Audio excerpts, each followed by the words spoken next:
நீங்க தப்பா எடுத்துக்கலன்னா, உங்கள்ட்ட ஒண்ணு கேட்கலாமா? ஆ கேளுங்க. இஃப் யூ டோன்ட் மைண்ட் என் வீடு வரைக்கும் வந்து கொஞ்சம் விட்டுறீங்களா ப்ளீஸ்? சக்கா பீஸா இருக்குது மாமே.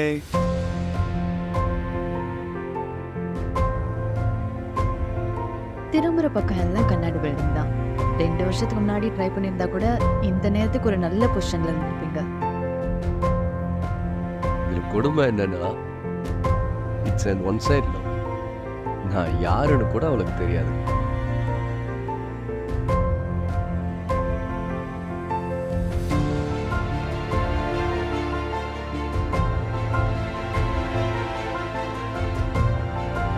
What do you know about me?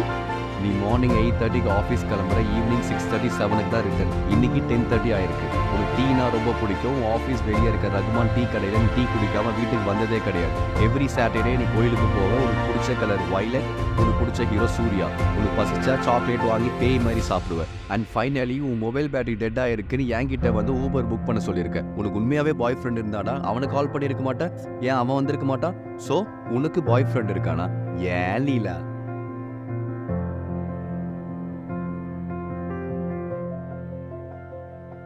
இதுல என்னங்க இருக்கு?